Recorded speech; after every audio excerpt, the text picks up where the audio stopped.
Hey everyone, तो आज start करते हैं एक्सरसाइज 1.4 के क्वेश्चन 1 से। देखिए क्वेश्चन 1 में है classify the following numbers as rational और इरैशनल। हमें बताना है कि कौन सा नंबर रैशनल है और कौन सा इरैशनल। ठीक है, देखिए जो भी रैशनल नंबर होंगे, कंडीशन सबको पता है अब कि वो सभी नंबर जो p अपॉन क्यू की फॉर्म में लिखे हैं, वेयर q यानी कि denominator is not equals to 0 and p and q both belongs to integer, और इरैशनल नंबर जो p अपॉन क्यू की फॉर्म में नहीं लिखे जा सकते। ठीक है, एक एग्जाम्पल देती हूँ इस तरह के क्वेश्चंस को करने के लिए। एक एग्जाम्पल हमेशा ध्यान रखना। एक बात बताएं, एक समंदर है, कितना बड़ा कितना विशाल। हम क्या उस समुंदर से एक बाल्टी पानी निकाल लें और या एक बाल्टी पानी डाल दें, कोई फर्क पड़ेगा? या फिर एक भी छोड़ो, 2 बाल्टी पानी निकालो और 2 बाल्टी पानी डाल दो, कोई फर्क नहीं पड़ने वाला है, राइट? पड़ेगा भी तो बहुत, इतना माइन्यूट से, इतना माइनर फर्क पड़ेगा कि विजिबल भी नहीं होगा, पता भी नहीं चलेगा वो। ठीक है, तो एक तरीके से नेग्लिजिबल फर्क है, तो कोई फर्क नहीं पड़ रहा है।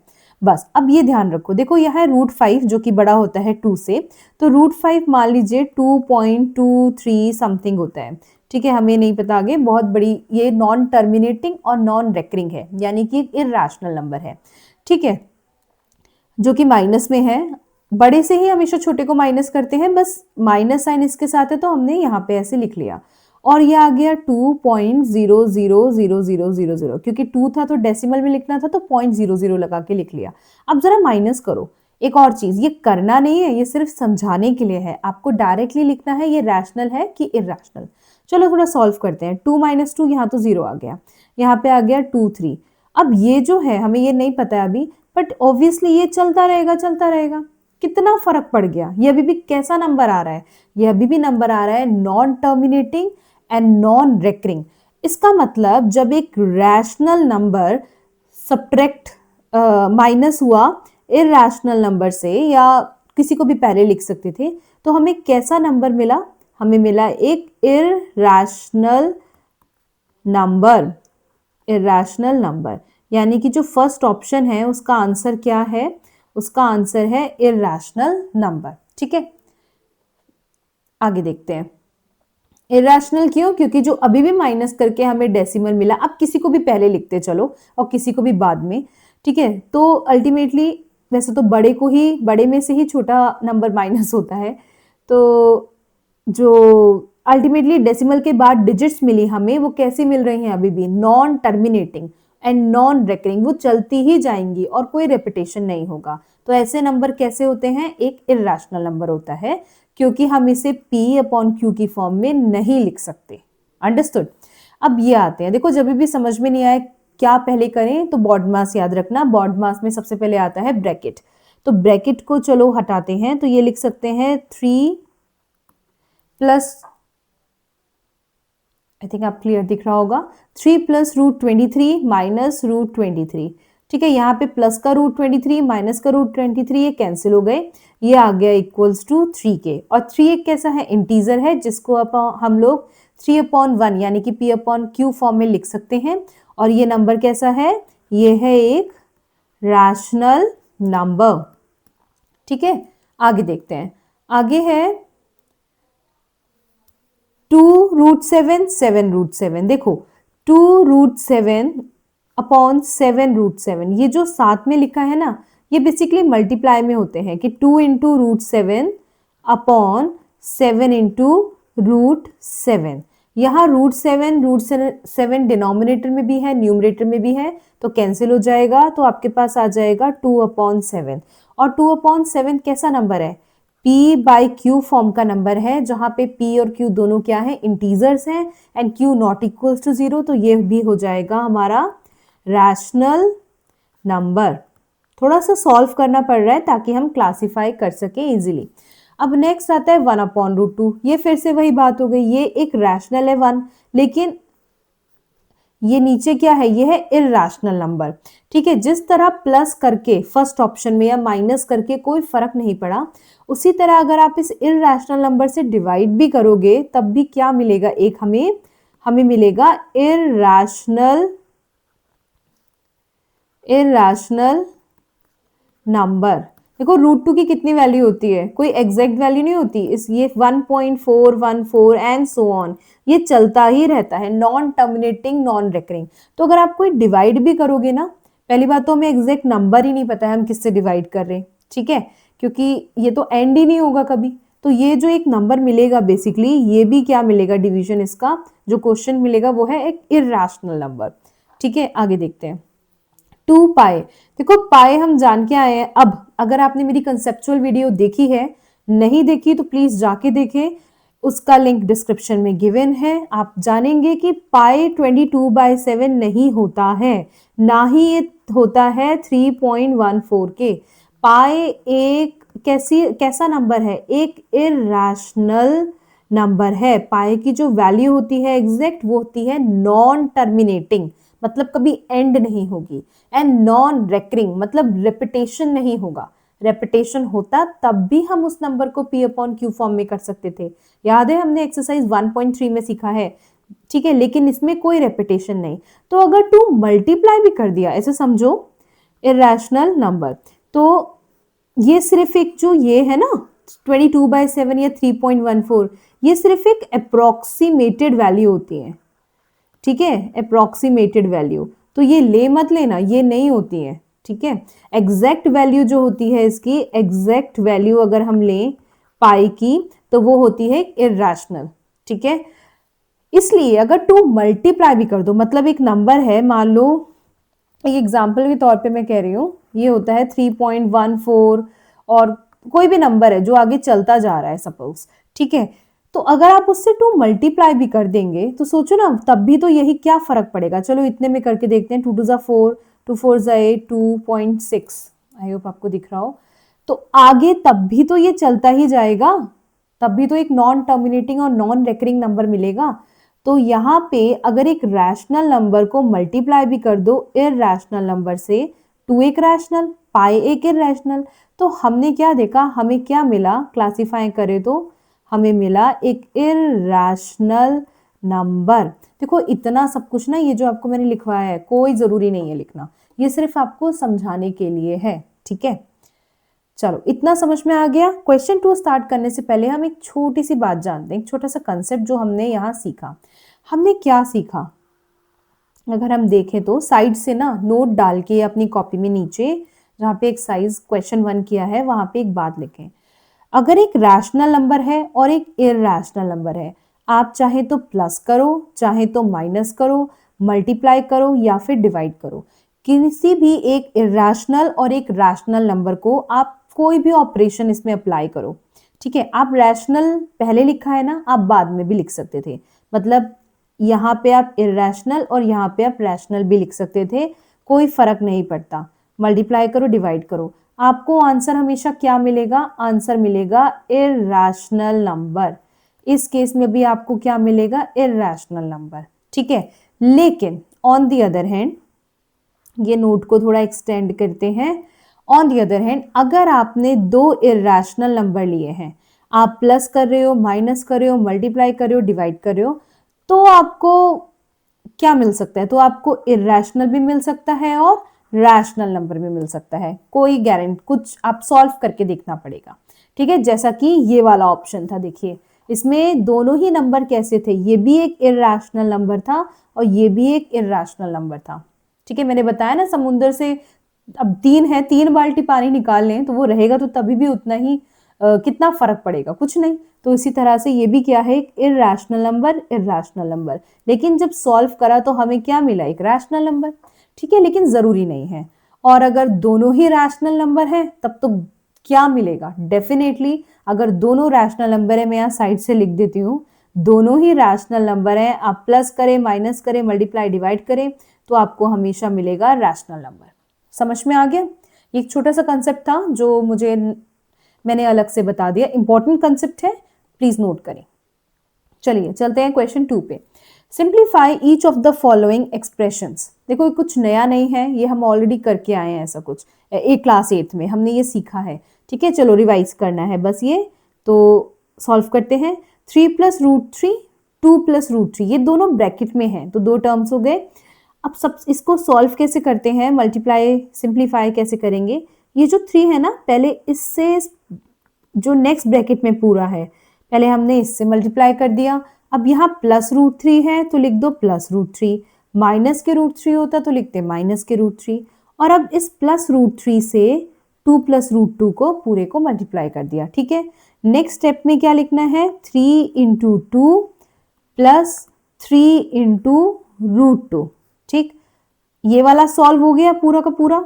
यहाँ पे देखो 3 × 2, 3 को 2 से मल्टीप्लाई करा।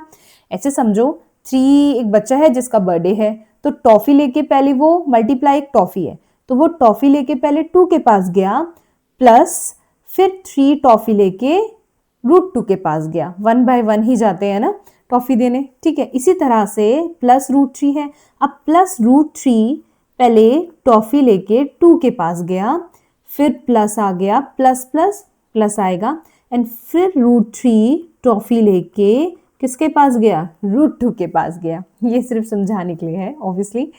चलो अब सॉल्व करते हैं। 3 2 6 प्लस 3 √2 प्लस 3 × 2 √3 × 2, फिर से लिख सकते हैं 2 √3। ये जो √3 है ये बाद में लिख लेते हैं रूट की वैल्यू, और 2 या जो भी इंटीजर है वैल्यू उसको आगे लिख लेते हैं। ठीक है, एंड √3 × √2 ये आपस में मल्टीप्लाई हो जाएंगे तो आ जाएगा, ऐसे समझ लेते हैं, अंदर आ जाएगा 3 × 2, एक रूट बन जाएगा। अब फाइनली आ गया 6, 3 √2 प्लस 2 √3 प्लस √6। एक बात ध्यान रखना, ये जो 3 √2 है और 2 √3 है ये डिफरेंट वैल्यूज हैं। ठीक है, जैसे अगर मान लो होता कहीं 3x + 2y, तो ये कैसे प्लस करते हैं, तो प्लस नहीं हो सकता ना, ये उसी तरीके से है। यहाँ रूट में 2 है, यहाँ रूट में 3 है, कभी आप इसको प्लस करके कुछ 5 रूट कर दें, ऐसे नहीं होता है। ठीक है, मैं एक छोटा सा एग्जाम्पल बता देती हूँ, ये थोड़ा एक्स्ट्रा है पर देख लीजिए, इंपॉर्टेंट है ये पता होना। ठीक है, जैसे मान लो 3 √2 होता और यहाँ पे होता आपका 2 √2, ये दोनों √2, ये भी √2 होता, ये भी √2 होता। ठीक है, तो ही आप प्लस करके लिख सकते थे 3 + 2 5 और √2 कॉमन आ जाता। ठीक है, तो √2 प्लस नहीं होगा, ये √2 कॉमन आ जाएगा। जैसे अगर मान लो 3x + 2x होता तो क्या लिखते, 5x ही तो लिखते। तो जैसा √2 है उसको x की तरह जरा ट्रीट करो। ठीक है, तो 3 + 2 होता 5, लेकिन ये सब नहीं है, अभी जो है उसको देखिए। ठीक है, ये सिर्फ थोड़ा सा एक्स्ट्रा आपको समझाने के लिए है। आगे देखते हैं। अब देखो 3 + √3, 3 - √3, वैसे तो आप प्रीवियस मेथड से ही कर सकते हैं, अदरवाइज हमने कुछ एल्जेब्रिक आइडेंटिटीज पढ़ी थी। क्या पढ़ी थी, a + b, a - b, ये किसके इक्वल होता है, याद है तो बहुत अच्छी बात है, वो होता है a² - b²। वरना इसको भी, जो अभी ये प्रीवियस क्वेश्चन में मेथड यूज करा है, आप निकाल सकते हैं, चाहे तो निकाल के देखिएगा। तो a + b, a - b होता है a² - b²। In this case a क्या है, a है 3, और b क्या है, b है √3। तो 3 + के √3 एंड 3 - के √3 किसके इक्वल हो गया, ये हो गया 3 का स्क्वायर, a² - b²। तो b कितना है, √3 है, √3 का स्क्वायर। 3 का स्क्वायर हो गया 9, √3 का स्क्वायर कितना हुआ, किसी भी रूट वाले, जैसे किसी नंबर पे रूट लगा हो और उसका स्क्वायर करेंगे तो बस रूट हट जाएगा और वो नंबर एज इट इज आ जाएगा। 9 - 3 6, तो इसका आंसर आ गया 6। नेक्स्ट देखते हैं। नेक्स्ट है √5 + √2 का होल स्क्वायर। अब देखो a + b का होल स्क्वायर, ये भी आइडेंटिटी हमने पढ़ी थी क्लास 8 में। क्या होता है, a² + b² माइनस के 2ab, आई मीन प्लस के, सॉरी माइनस होता अगर यहाँ माइनस होता तो प्लस 2ab। चलिए अप्लाई करते हैं। यहाँ पे a कितना है, √5, और b की जगह पे लिख देंगे हम √2। ठीक है, तो सॉल्व करते हैं कि √5 + √2, इस पूरे का स्क्वायर होगा a² यानी कि √5 का स्क्वायर, b² यानी कि √2 का स्क्वायर, एंड प्लस के 2ab यानी कि 2 × √5 × √2। तो √5 का स्क्वायर अभी बताया, अगर रूट लगा है किसी नंबर पे और स्क्वायर कर रहे हैं तो रूट हट जाएगा, तो ये होता है हमारा 5। यहाँ आ गया √2 का स्क्वायर 2, और यहाँ पे बन गया 2, और रूट आपस में अंदर मल्टीप्लाई हो जाते हैं 5 × 2, तो यहाँ पे आ गया 5 + 2 7 + 2 √10। ठीक है, this is your answer. Next question देखते हैं। नेक्स्ट है फिर से वही, देखिए a - b a + b, आप इसको चाहे तो ऐसे भी लिख सकते हो a + b a - b। ठीक है, बीच में क्या हो रहा है, ये मल्टीप्लाई तो हो रहा है, और मल्टीप्लीकेशन कम्यूटेटिव होता है, मतलब कम्यूटेटिव का मतलब है कि 2 × 3 करें तो भी 6 आएगा, और 3 × 2 करें तो भी 6 आएगा। आप प्लेसेस चेंज कर दो पर वैल्यू तो सेम ही आएगी ना मल्टीप्लाई होके, तो आप ये यूज करें या फिर इस तरह से लिखें, कोई फर्क नहीं पड़ रहा है। दोनों का होगा क्या, दोनों का आएगा यही इक्वल्स टू में a² - b², इसमें भी a² - b²। ठीक है, तो एक तरीके से ही हम अभी लिख लेते हैं, मैं दूसरा कट कर देती हूँ। देखो तो इस जगह a कितना है, तो हमारा √5 - √2 एंड √5 + k √2 कितना हो जाएगा, ये हो जाएगा a² यानी कि √5 का स्क्वायर माइनस b² यानी कि √2 का स्क्वायर। ओके, तो √5 का स्क्वायर इज 5, √2 का स्क्वायर इज 2, ये हो जाएगा 3। ओके, इतना तक कर लिया, that's it, this is your answer. आगे देखते हैं, चलिए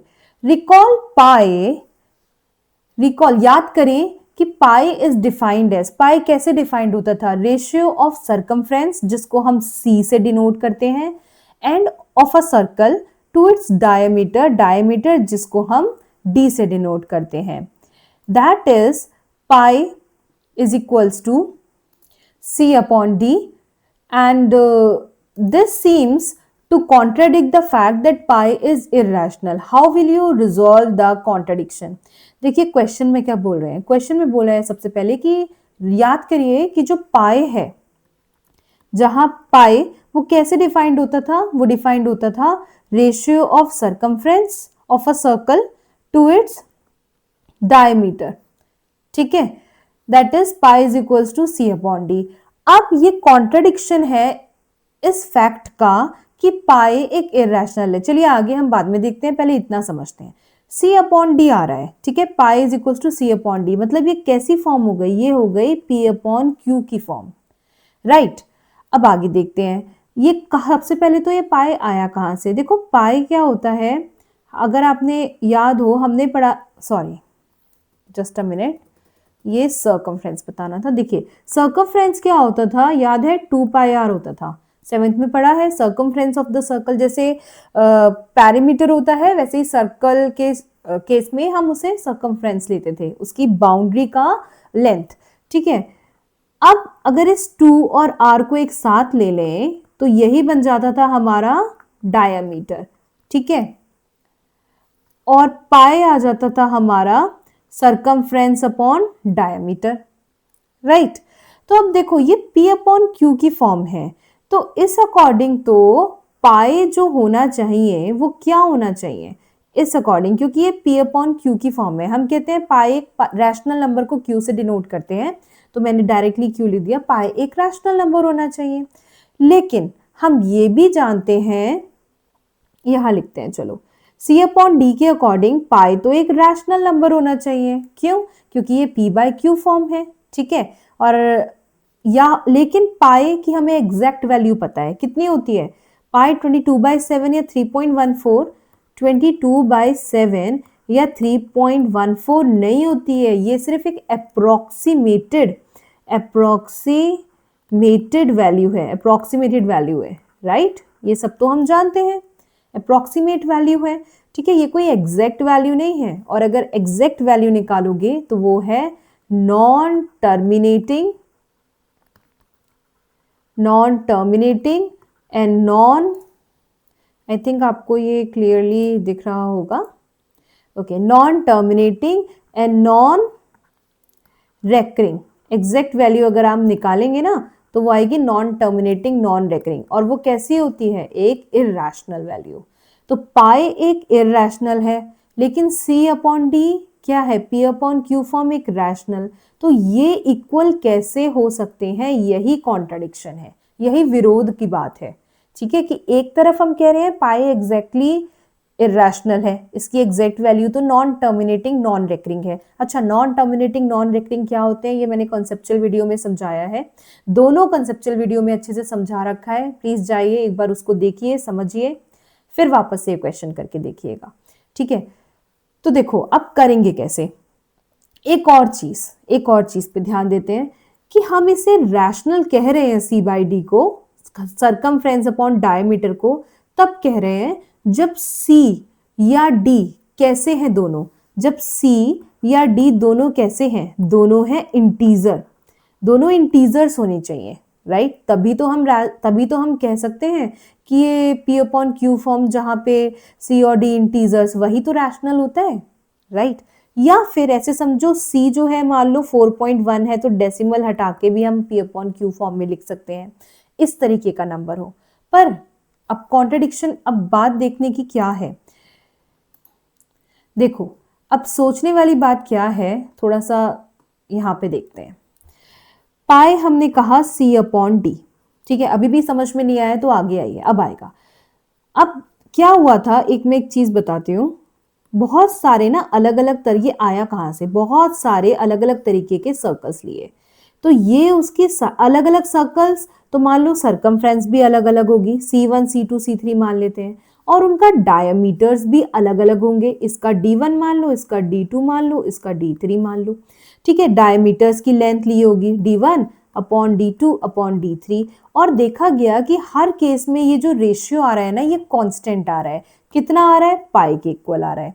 बस ठीक है, हमने ये सोचा कि ये और ये एक इंटीजर ही होंगे, तो हमने सोच लिया पाई एक रैशनल नंबर है।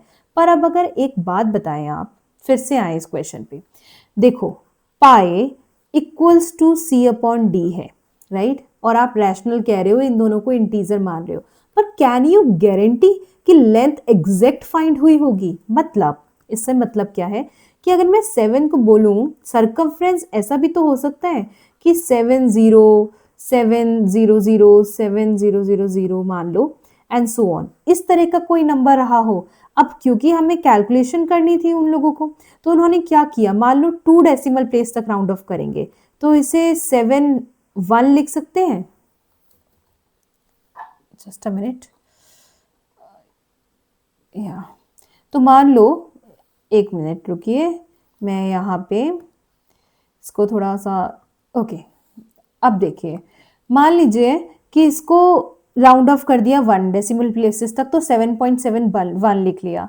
ठीक है, हो सकता है इन्होंने फर्दर राउंड ऑफ कर दिया हो, तो इन्होंने 7 पॉइंट डेसिमल के बाद 5 से बड़ा था डिजिट, तो हमने यहाँ 0 में +1 कर दिया था। ठीक है, लेकिन अब ये 1 डेसिमल प्लेस तक राउंड ऑफ करा, और इजी करने की कोशिश करी कैलकुलेशन, तो इसको इन्होंने राउंड ऑफ कर लिया 7 तक, 5 से छोटा नंबर है तो एज इट इज नंबर आ जाएगा, ये 7 एज इट इज आ जाएगा। अब हो सकता है उन्होंने कहा चलो 1 डेसिमल प्लेस तक, हम डेसिमल प्लेस ही हटा देते हैं, ओवरऑल अप्रोक्सीमेट वैल्यू एक राउंड ऑफ कर लेते हैं, तो इन्होंने सरकमफ्रेंस को 8 ले लिया। समझे बात, तो आपको नहीं पता कि एग्जैक्ट वैल्यू सरकमफ्रेंस की या जो डायमीटर यूज हुआ है उसकी एग्जैक्ट वैल्यू क्या थी। जब लेंथ मेजर करी तो हो सकता है लेंथ, कोई गारंटी तो नहीं है कि इंटीजर ही आएगा, ऐसी कोई non terminating non recurring decimal type का नंबर भी तो आ सकता है लेंथ में, राइट, हो सकता है ना, या फिर कैसा भी नंबर आ सकता है, तो उसको उन्होंने राउंड ऑफ करके इस तरीके से या इस तरीके से ले लिया होगा, राइट। तो ये वी कैन नॉट गारंटी कि जो सरकमफ्रेंस रहा होगा या डायमीटर रहा होगा वो एक इंटीजर ही रही होगी। तो अगर तो वो इंटीजर रही, लेकिन रह भी सकती है, तो अगर तो वो इंटीजर रही होगी तो पाए इस तरीके से, अगर c be integer d be integer, दोनों इंटीजर, तो ये रैशनल हो जाता। लेकिन अगेन हम गारंटी से नहीं कह सकते देयर की एग्जैक्ट वैल्यू ली गई होगी कैलकुलेशन के लिए। हम भी तो पाई की 22/7 लेते हैं, जबकि एग्जैक्ट वैल्यू तो उसकी इतनी non terminating and non recurring है ना। तो इसीलिए बस यही ध्यान रखना है कि इसीलिए यही पूरा कॉन्ट्रडिक्शन है। ओके एवरीवन, तो इसको चलिए हम भी अपनी बात को राउंड ऑफ करते हैं और अब फाइनली हमें लिखना क्या है। I have erased all of that.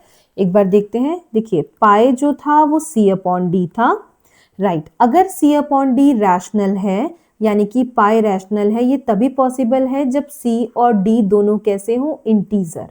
लेकिन जब हमने c और d को स्केल पे अगर हम मेजर करें, स्केल पे देखिए सर्कल है, उसका अगर हमें एक सर्कल है और एक बाउंड्री की लेंथ लेनी है, सरकमफ्रेंस निकालनी है, तो शायद मान लीजिए एक थ्रेड लीजिए, किसी सर्कल पे रखिए, फिर जितना वो आया उसको स्केल पे रखकर उस थ्रेड को मेजर करिए, एक लेंथ आ गई। लेकिन स्केल पे हम एक अप्रोक्सीमेटेड, किसी भी स्केल पे हम कैसे ले सकते हैं, जो आपका रूलर होता है उस पे एक अप्रोक्सीमेटेड हम वैल्यू ले सकते हैं, right, not the exact value. आप उस पे एग्जैक्ट वैल्यू तो ले ही नहीं सकते। इसका मतलब हो सकता है c या d दोनों ही इंटीजर हो या ना हो, हम नहीं कह सकते, ठीक है। चलो अब इसको लिखते हैं, जो ठीक है इस तरीके से लिखो। देखिए c अपॉन डी है, हो सकता है c रैशनल हो बट d इरैशनल हो। और अभी थोड़ी देर पहले क्वेश्चन 1 में सीखा है, रैशनल और इरैशनल आप डिवाइड करें तो क्या मिलता है, एक इरैशनल नंबर। अब एक केस ये हो सकता है कि c आपका इरैशनल हो, d रैशनल हो, तो भी आपको क्या मिलेगा, एक इरैशनल नंबर। अगर दोनों इरैशनल हुए, देखो दोनों रैशनल हुए यानी कि एक इंटीजर हुआ, ये तो हम कह ही नहीं सकते, है ना, क्योंकि अप्रोक्सीमेट वैल्यू ही मेजर कर सकते हैं, जो अभी मेथड बताया। आप एग्जैक्ट वैल्यू तो मेजर कर नहीं सकते, ठीक है। तो ये क्या हुआ, ये इरैशनल रैशनल दोनों हो सकते हैं, लेकिन अभी यहाँ इरैशनल की ही बात हो रही है, राइट। तो चलिए लिखते हैं इसका आंसर फाइनली। लिखिए ओके, तो अब देखते हैं। देखिए I have written that either C यानी कि सरकमफ्रेंस या डी, ठीक है, दोनों में से कोई भी या दोनों इरैशनल होंगे। क्यों, क्योंकि देखिए दोनों ही क्या है, ये लेंथ है, लेंथ है, चाहे सरकमफ्रेंस की बात करें या डायमीटर की, ये दोनों लेंथ्स हैं, ठीक है। और जब हम मेजर करेंगे सी और डी को स्केल पे, मतलब स्केल से सरकमफ्रेंस मेजर नहीं होगी, पर the method that I told you, तो हमें एक अप्रोक्सीमेटेड वैल्यू मिलेगी, ठीक है, ना कि हमें इंटीजर्स मिलेंगे, ये तो ऑब्वियस है। तो पाई क्या है, इरैशनल है, अप्रोक्सीमेटेड वैल्यू मिल रही है ना, जो कि इरैशनल नंबर, जैसा अभी मैंने थोड़ी देर पहले बताया था, सी की वैल्यू हो सकता है या डी की वैल्यू हो सकता है कुछ नॉन टर्मिनेटिंग नंबर जैसा हो, जिसको हमने बस अप्रोक्सीमेट। अब नॉन टर्मिनेटिंग नंबर जैसे कि मान लीजिए 0.01001, यहाँ 1 तो थोड़ा कम हो गया, 0 ये भी अभी कुछ ज़्यादा नहीं है, ऐसे समझो।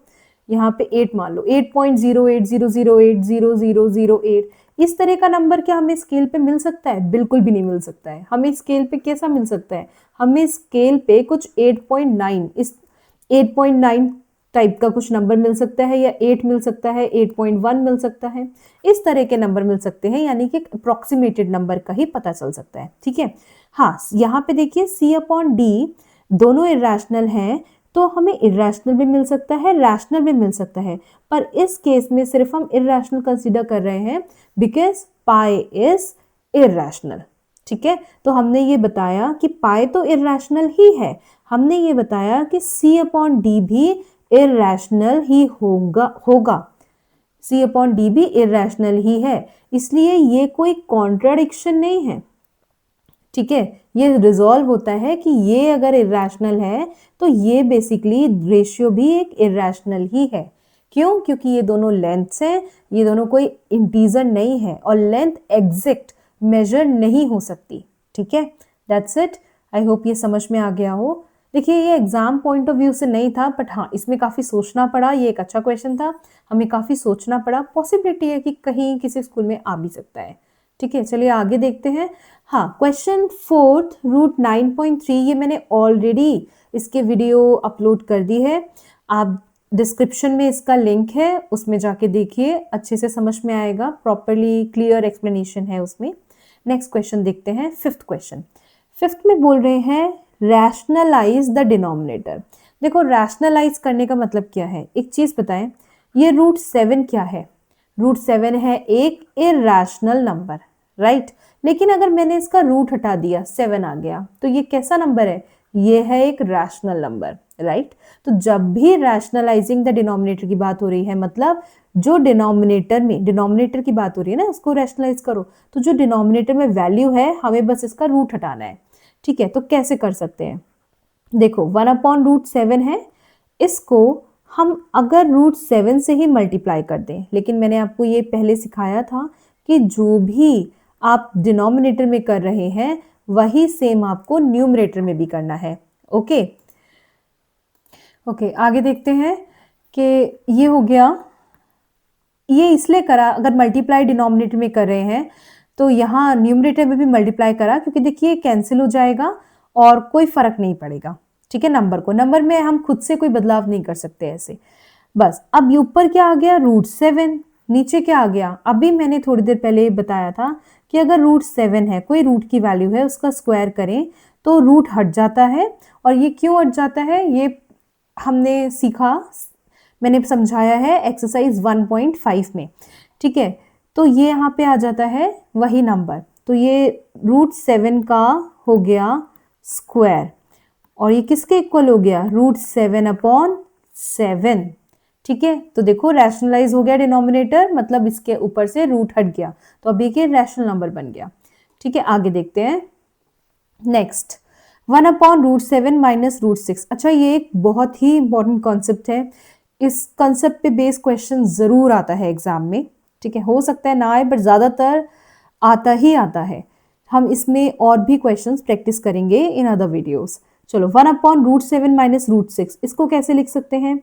1/√7 माइनस √6। अब इसको हमने मल्टीप्लाई करा, देखिए इसके कॉन्जुगेट से, मतलब कॉन्जुगेट की नंबर्स तो सेम है, लेकिन अगर यहाँ माइनस है तो नेक्स्ट हम जो मल्टीप्लाई कर रहे हैं उसमें प्लस हो जाएगा, और जिससे भी आप डिनोमिनेटर में मल्टीप्लाई कर रहे हैं सेम चीज आपको न्यूमरेटर में भी लिखनी होगी, मल्टीप्लाई करना होगा। अब ऐसा क्यों कर रहे हैं?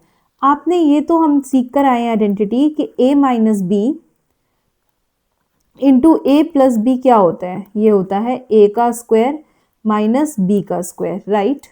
ये थोड़ा साइड से लिख लेते हैं, इसके बाद यहाँ पे मैं लिख रही हूँ। देखो तो ये क्या हो जाएगा? 1/, एक मिनट रुकिए, इसको मैं इरेज कर देती हूँ। ठीक है, चलिए यहाँ पे 1 इंटू √7 प्लस √6 आ जाएगा, ऊपर √7 प्लस √6 1 से मल्टीप्लाई होके, और नीचे a माइनस बी और a प्लस बी है, तो ये क्या बन जाएगा? ये बन जाएगा a का स्क्वायर माइनस b का स्क्वायर, यानी कि √6 का स्क्वायर। ठीक है, और ये किसके इक्वल होता है? ये इक्वल हो जाएगा जैसे ही √7 का स्क्वायर हुआ वो बन गया 7, और √6 का स्क्वायर हुआ वो बन गया 6। तो ये सब हमने क्यों किया? कॉन्जुगेट से मल्टीप्लाई, और ये ताकि हम ये आइडेंटिटी अप्लाई कर सकें, और आइडेंटिटी अप्लाई करके रूट को हटा सकें, इस डिनोमिनेटर को रैशनलाइज कर सकें। 7 माइनस 6 आ गया 1, तो फाइनल आंसर आ गया आपका √7 plus √6, and this is your answer. Okay, आगे देखते हैं। देखिए 1/√5 प्लस √2, इसको फिर से इस बार हम क्या करेंगे? बस √5 प्लस √2 है, अब हम क्या करेंगे? मल्टीप्लाई कर देंगे, किससे? कॉन्जुगेट से, यानी कि √5 प्लस √2 को हम मल्टीप्लाई करेंगे √5 माइनस √2 से, साइन बदल के, और ऊपर भी मल्टीप्लाई हो जाएगा √5 माइनस √2। ठीक है, ऐसा क्यों कर रहे हैं? फिर से वही a plus b and a minus b क्या होता है? होता है a स्क्वायर माइनस b का स्क्वायर। आइडेंटिटी अप्लाई करते हैं। ठीक है, तो ये हो गया 1 मल्टीप्लाई √5 माइनस √2, हो गया आपका √5 माइनस √2 1 से मल्टीप्लाई करके। नीचे आ गया a plus B a minus b, तो a का स्क्वायर माइनस b का स्क्वायर, ये आपका बन गया √5 माइनस √2, अपॉन में आ गया 5 माइनस 2, और ये आ गया √5 minus √2 upon 3, and this is your answer. आप चाहें तो ऐसे भी लिख सकते हैं 1/3 ब्रैकेट में √5 माइनस √2 इन ब्रैकेट। ठीक है, आगे बढ़ते हैं। आई थिंक ये लास्ट ऑप्शन है या। चलिए देखते हैं सेम मेथड। चलिए ये खुद से, अच्छा वीडियो पॉज करके खुद से करने की कोशिश करें और फिर देखें कितना ठीक कर पाए हैं, कितना सीख पाए हैं। तो ये हो गया √7 माइनस √2, मल्टीप्लाई हम करेंगे इन न्यूमरेटर एंड डिनोमिनेटर किससे, सेम नंबर से, न्यूमरेटर में भी मल्टीप्लाई डिनोमिनेटर में भी। तो हमने करा √7 माइनस √2 से, ओके ऊपर भी हमने करा √7 माइनस √2 से, आई मीन सॉरी यहाँ माइनस था तो हमने प्लस से करा बच्चों, ठीक है प्लस से करेंगे, कॉन्जुगेट से मल्टीप्लाई करना है। क्यों?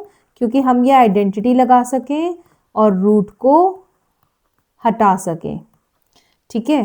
तो चलिए यहाँ 1 से मल्टीप्लाई होके ये आ गया √7, 1 से कुछ भी मल्टीप्लाई करें वो एज इट इज आ जाता है, इसमें तो कुछ सोचना ही नहीं है।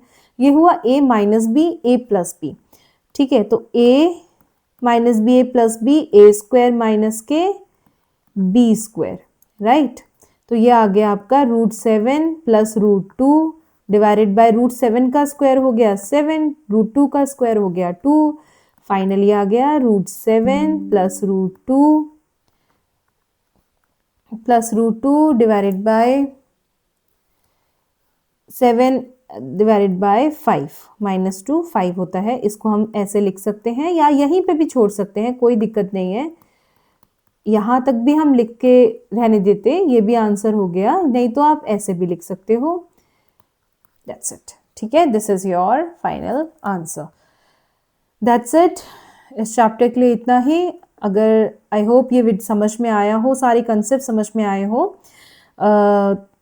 और अगर समझ में आ रहा है तो वीडियो को लाइक करें, चैनल को सब्सक्राइब करें, बेल आइकन को प्रेस करें ताकि आपको और अपडेट्स मिलती रहे। तो चलिए पढ़ते रहिए और अपना ध्यान रखिए।